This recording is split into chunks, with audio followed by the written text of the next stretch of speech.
Good morning friends. और सुबह मैंने जल्दी जल्दी ब्रेकफास्ट बनाया था, उसके बाद मैं किचन में आ चुकी हूँ और छोले भिगोए थे।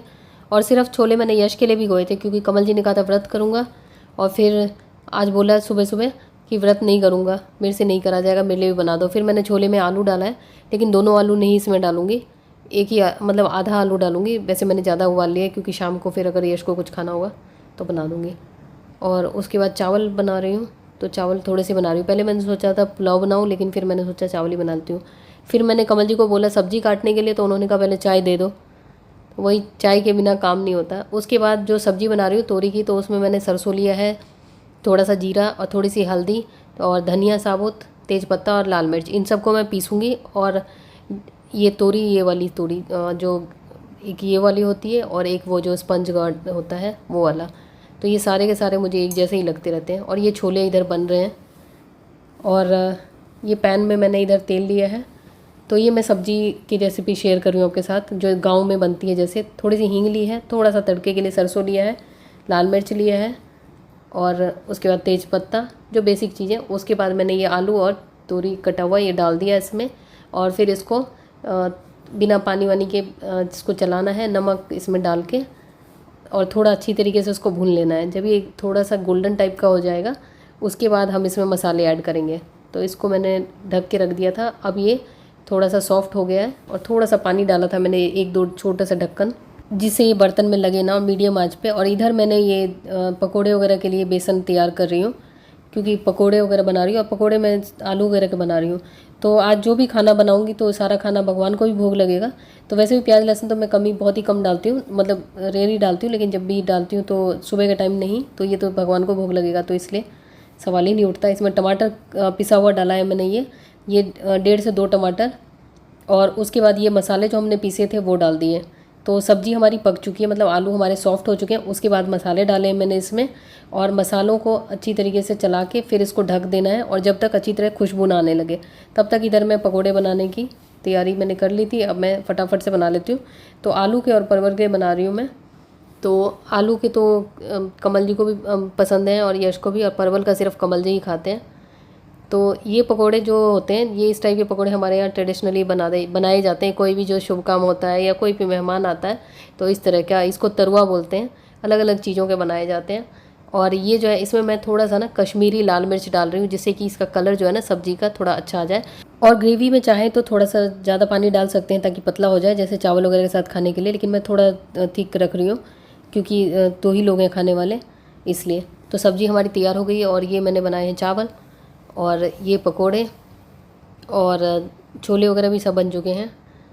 और ये है हमारी सब्ज़ी, इसकी खुशबू बहुत अच्छी आती है, बिल्कुल गाँव वाले स्टाइल में बनाया है, जैसे गाँव में मसाला पीस के सिलबट्टे पे बनाया जाता है। और ये छोले की रेसिपी मैं किसी शॉर्ट में शेयर करूँ, और मैं शॉर्ट्स वगैरह रेगुलर शेयर करती हूँ, तो आप लोग अगर चाहो तो देख लेना। और ये है छोले और सब्ज़ी, पकोड़े, और आज का इन लोगों का खाना। आज जन्माष्टमी है, तो इसलिए थोड़ी ठंडक थी, बारिश भी हुई थी, तो मौसम काफ़ी ठंडा है। तो मैंने सोचा थोड़ी देर छत पे घूम लेती हूँ, अभी 4 बजे के करीब है।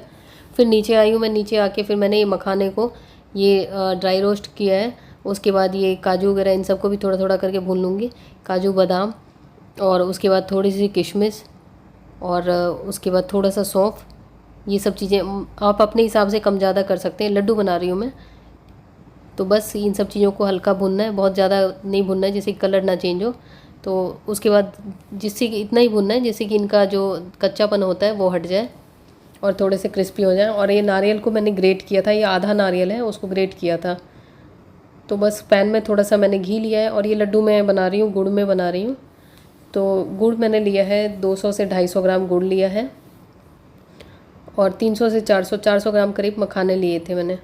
इसमें थोड़ा सा पानी डाला है, और ये चाशनी बनानी है बिना तार वाली, मतलब चिपचिपापन आ जाए लेकिन तार ना हो, क्योंकि तार होने से फिर लड्डू स्ट्रॉन्ग कह रही हूँ, हार्ड बन जाएंगे। और थोड़ा सा केसर डाला है, ये ऑप्शनल है, आप चाहें तो डाल सकते हैं, नहीं तो कोई बात नहीं। बस ये उबाल आ गया इसमें, और ये जो पानी हमने डाला था वो जल के हट जाता है, मतलब ख़त्म हो जाता है। और ये है हमारा मखाना पिसा हुआ, इसको पीसा है हमने सबको दरदरा करके। और ये है घिसा हुआ नारियल, और इसमें इलायची पाउडर, और ये है ड्राई फ्रूट्स पिसे हुए, सबको हमने पीस लिया है मिक्सी में। तो दरदरा पीस सकते हैं, या आप थोड़ा सा पतला पीस सकते हैं, जो आपको अच्छा लगे। जैसे बर्फ़ी वगैरह बनानी हो तो आप बारीक पीस सकते हैं। इसमें मैंने थोड़ी सी काली मिर्च पाउडर ले रही हूँ, डाल रही हूँ, जिससे कि जो मीठा होता है बैलेंस होता है। मीठा बहुत ज़्यादा मतलब अजीब सा नहीं लगता, टेस्ट अच्छा हो जाता है इससे। तो बस अब ये चाशनी हमारी लगभग बनने वाली है। अब ये देख सकते हैं तार नहीं बन रहा लेकिन चिपचिपापन आ गया है। तो इसमें मैं एक साथ ही सारा कुछ डाल रही हूँ, लेकिन अगर आप जैसे कि अगर आपको पता ना हो कि कितना डालना है, तो जैसे मैंने अंदाज़ा तो बता दिया है, लेकिन फिर भी अगर डर लगता है तो सारे पाउडर्स को मिक्स कर लें जो हमने पीसा है। उसके बाद थोड़ा थोड़ा जो चाशनी बनाया उसमें मिलाएं ताकि गीला होने का चांस ना हो। और मैंने बस ये इसमें सब चीज़ों को मिला लिया है। ये लड्डू मैं कई बार बना चुकी हूँ तो इसलिए मुझे अंदाज़ा हो गया सही से। नहीं तो अगर जैसे कि कई बार होता है ना, हम शुरुआत में बना रहे होते हैं तो मेज़रमेंट के अलावा के बावजूद भी कम ज़्यादा हो जाता है। तो जैसे कि आपने चाशनी बनाई, चाशनी को अलग से थोड़ा थोड़ा करके डालें तो उसमें गीला होने का चांस नहीं रहेगा।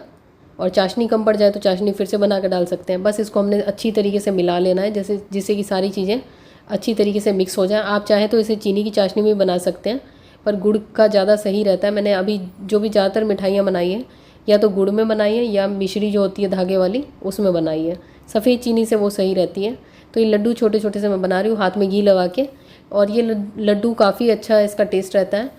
इसको बच्चे भी पसंद करते हैं, बड़े भी। हमारे घर में ये बहुत अच्छे लगते हैं सबको। तो ये तो खैर मैं भगवान जी के लिए बना रही हूँ। और खीर बना रही हूँ। खीर में भी मैंने ये पिसी हुई जो मिश्री होती है, पीस के रखी थी मैंने, वो डाला है, धागे वाली मिश्री। 2 मिठाइयाँ मैंने कल ही बना ली थी और आज खीर और बेसन का हलवा मुझे अभी बनाना है और लड्डू बन गए। और बस ज़्यादा कुछ मेरे से बन नहीं रहा, मतलब बन नहीं पाएगा। और ये शाम का इन लोगों का साथ में खाना भी बना रही हूँ। तो शाम को भी ज़्यादा कुछ नहीं, पूड़ी और दम आलू और जो पकोड़े का बेसन थोड़ा सा बचा था तो उससे मैंने फिर से पकोड़े बनाए। तो ये है इन लोगों का आज का खाना। तो मेरा व्रत है तो मैं दूसरे दिन ही खाऊंगी। 12 बजने वाले हैं और अभी मैं अभी जा रही हूँ ऊपर। 10 मिनट या 5 मिनट है, मतलब आज मेरा पूरा दिन लगभग किचन में ही चला गया। 7 मिनट है, जा रही हूँ, फूल लेके जा रही हूँ। फूल रखे हुए थे, प्रसाद मैंने सारा ऊपर भिजवा दिया था कमल जी के हाथों।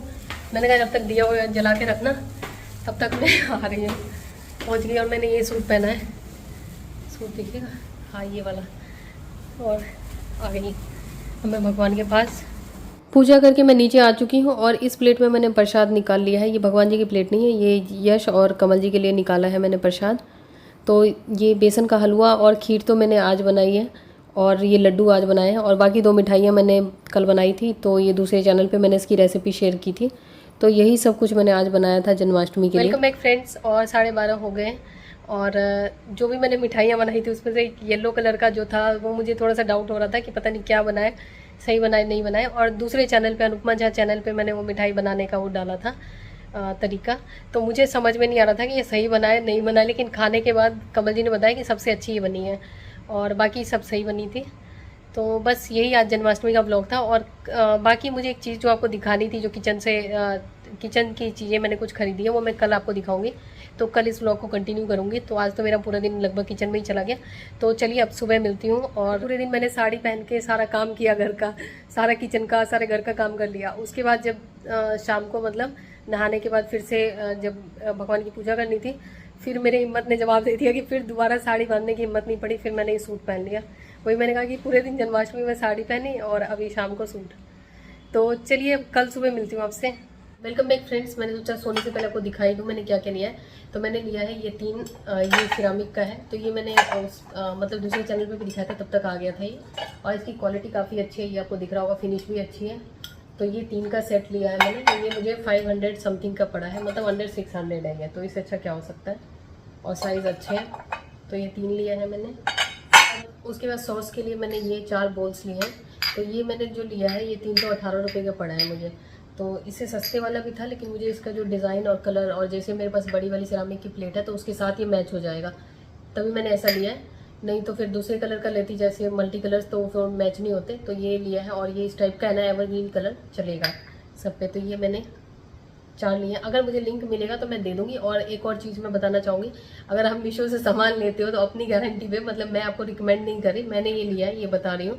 क्योंकि अगर आप लेते हो और उसमें अगर कल को कुछ प्रॉब्लम आती है तो रिटर्न बहुत मुश्किल होता है। मुझे 2 सामान रिटर्न कराना है, उसके लिए डेली मैं फ़ोन करती हूँ, आता है, ले नहीं जाता कि सामान बड़ा है, ये है वो है।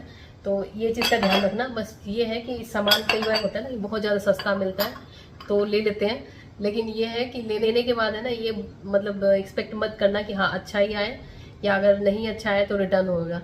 तो ये मेरी गारंटी नहीं है और ना मैं रिकमेंड कर रही हूँ, आप अपनी मर्जी से, आप स्वयं समझदार हैं। और उसके बाद 2 सिरामिक की ये वाली प्लेट ली है, ये भी काफ़ी अच्छी फिनिश है इसकी। तो ये इस टाइप की डीप प्लेट्स हैं, तो ये स्नैक्स के लिए काफ़ी अच्छी है। तो ये लिया है मैंने, ये भी 600 के अंदर ही है, ये 576 और समथिंग की है इसलिए। उसके बाद ये सेलो के मैंने 500 ml के बोल लिए हैं, ये ओपन वेयर के हैं। तो ये जो बोल्स हैं ये मुझे ना जितने का ये था उतना ही मुझे कोरियर लग गया, तो मैंने देखा नहीं, मैंने जल्दबाजी में ऑर्डर किया। बाद में देखा कि अमेज़ॉन पे मुझे उससे सही मिल रहा था। लेकिन खैर कोई बात नहीं, अगर लेना चाहते हो तो आप ये देख लेना कि मीशो पे अगर आप ले रहे हो तो उस पर शिपिंग अलग से ना लगे, नहीं तो आप अमेज़ॉन या फ्लिपकार्ट से ले सकते हो। तो ये मैंने 4 लिए हैं, तो ये इस टाइप के बोल्स हैं, 500 ml के हैं। उसके बाद ये 3 बोल्स हैं, ये आपने अभी देखा होगा रिसेंट वीडियो में। तो ये मुझे काफ़ी सस्ते पड़े, मतलब अमेज़ॉन वगैरह पे महंगे हैं। ये है 300 ml, 500 ml और 900 ml के, 600 ml और 900 ml और 300 ml ऐसे ही करके हैं। तो ये बोल जो है मुझे 296 का पड़ा है, तो जो कि मतलब इम्पॉसिबल चीज़ है इतना सस्ता। लेकिन क्वालिटी उतनी अच्छी नहीं है, क्वालिटी इन्फीरियर है, लेकिन सही है, उससे कम में क्या ही आएगा। तो ये मुझे मिला है। नेक्स्ट मैंने लिया है ये कैसरोल, ये कांच का है, तो इसकी क्वालिटी काफ़ी अच्छी है। ये 500 कुछ का पड़ा है, मतलब ये भी 600 के अंदर ही है। तो इसकी क्वालिटी भी अच्छी है और देखने में अच्छा लग रहा है और सही सलामत आ गया, नहीं तो ये डर लगा रहता है कहीं टूट जाएगा तो वापसी नहीं होगा। उसके बाद ये है पैकेट इसका, ये स्पैचुला सेट लिया है, एक इसका नीचे पड़ा है। कितने हैं, 1 2 3 6 का है, एक नीचे मेरे पास है। तो इसकी क्वालिटी मुझे काफ़ी अच्छी लगी, अभी मैं ये कुछ दिनों से यूज़ कर रही हूँ। तो ये है, अभी मेरा कैमरा टेढ़ा मेरा अलग अलग दिशाओं में हो रहा होगा, मैंने यश को पकड़ाया है क्योंकि ट्राइपॉड नहीं है, नीचे है। तो ये है, ये काफ़ी अच्छी क्वालिटी है, ये सिलिकॉन का है। तो यही मैंने किचन से कुछ सामान लिया है, किचन से नहीं, किचन का कुछ सामान लिया है। और अगर मुझे मिलेगा तो मैं इनका लिंक डाल दूँगी। और लेकिन मेरी गारंटी नहीं है कि अगर आप लेते हो तो आप अपने जिम्मेदार खुद होगे, क्योंकि इतने सस्ते मिल रहे थे इसलिए मैंने लिया है। और ये बोल्स वगैरह ये जो छोटे वाले हैं, ये मुझे लगता है अमेज़ॉन पे भी इसी रेट पे होगा, लेकिन शायद इससे महंगा होगा। बाकी आप चेक कर लेना, कंपेयर करके वो देख लेना। तो चलिए, जो मेरी शॉपिंग थी वो मैंने आपको दिखा दिया। और आप लोगों में से बहुत लोगों का क्वेश्चन होता है कि आप अपना मंदिर क्यों नहीं दिखाते, जहाँ पूजा करते हो क्यों नहीं दिखाते। तो मंदिर मैं इसलिए नहीं दिखाती क्योंकि मंदिर या जहाँ पे हम पूजा करते हैं बहुत ही ज़्यादा पर्सनल चीज़ होती है हमारी। और जैसे कि हम लोग जैसे सोशल मीडिया पे या कोई भी अगर हम जैसे कि पब्लिकली किसी चीज़ को वो करते हैं, तो उससे क्या होता है ना कि बहुत सारे, जैसे कि आप मुझे देख रहे हो, तो बहुत सारे लोग बहुत अच्छा भी सोचने वाले हैं, बहुत सारे लोग वो हो सकता है मुझे नहीं पसंद करते हो, बहुत सारे लोग मेरे लिए अच्छा सोचते हो, बहुत सारे लोग मेरे बारे में गलत सोचते हो। तो सबकी अलग अलग एनर्जी होती है और सबकी एनर्जी हमें इम्पैक्ट करती है, चाहे हम चाहे ना चाहें। तो उसी तरीके से जैसे हम इंसानों को इम्पैक्ट करती है अलग अलग एनर्जी, तो उसी तरह हमारे घर की हर चीज़ को इम्पैक्ट करती है। तो अगर आप जैसे कि ज़रूरी नहीं है कि सामने से ही हो, जैसे कि मंदिर है, मंदिर अगर बहुत तरह के लोग देख रहे हैं तो हो सकता है कि कोई किस इंटेंशन से देखे, कोई किस इंटेंशन से, तो वो हमारे जो मंदिर की एनर्जी होती है वो डिस्टर्ब होती है। फिर जो आपको पूजा में सुकून मिलना चाहिए वो उतना नहीं मिलेगा, क्योंकि हमारे घर के जो मंदिर होते हैं वहाँ की जो एनर्जी होती है वो हमारे पूजा के द्वारा निर्मित एनर्जी होती है या उसी से जनरेटेड एनर्जी होती है। कोई घर में हम लोग प्राण प्रतिष्ठा तो करते नहीं है विग्रहों की, तो जो हम पूजा करते हैं, जो हमारी भक्ति होती है, जो हम कर सकते हैं, तो वही हमारी एनर्जी का ही आप कह लीजिए कि एक तरह से कंसंट्रेटेड फॉर्म होता है हमारे घर का मंदिर। और अगर हम अपने घर के मंदिर को बहुत ज़्यादा लोगों को दिखाते हैं, हर अलग अलग जगह पे फोटो डालते हैं, या जो भी हम पूजा करते हैं हर जगह डालते हैं, तो मतलब अलग अलग लोगों की एनर्जी वो उसको इम्पैक्ट करती हैं। फिर वो एनर्जी नहीं रह जाती, वो सुकून और शांति नहीं रह जाती, इसलिए मैं नहीं दिखाती हूँ। और हमें भी कोशिश करनी चाहिए, सबको कोशिश करनी चाहिए, जो हमारा मंदिर हो या कोई ऐसी जगह जहाँ पे हम पूजा करते हैं या जहाँ पे भी हम जो भी आप फॉलो करते हैं, जिनको भी मानते हैं, तो वहाँ पे थोड़ा सा शांति होनी चाहिए, थोड़ा सा वहाँ प्राइवेसी होनी चाहिए, बहुत ज़्यादा डिस्टर्बेंस, बहुत ज़्यादा लोगों का इंटरफेरेंस नहीं होना चाहिए। यही रीज़न था, मैं इसलिए नहीं दिखाती हूँ। तो चलिए, ब्लॉग बहुत लंबा हो गया होगा, मिलती हूँ आपसे नए ब्लॉग में। और आप लोगों को लग रहा होगा कि मेरा फेस पीला लग रहा है, तो एक्चुअली ये जो ऊपर वाला बेडरूम है इसमें पूरी येलो लाइट लगी हुई है, तो इसलिए। और अभी मैंने रिंग लाइट या कोई दूसरी लाइट नहीं लगाई है, तो इसलिए ऐसा लग रहा होगा कि मैं पीली पीली हो रखी हूँ। तो चलिए, इस ब्लॉग में इतना ही, मिलती हूँ आपसे नए ब्लॉग में, नई वीडियो में, तब तक के लिए बाय बाय।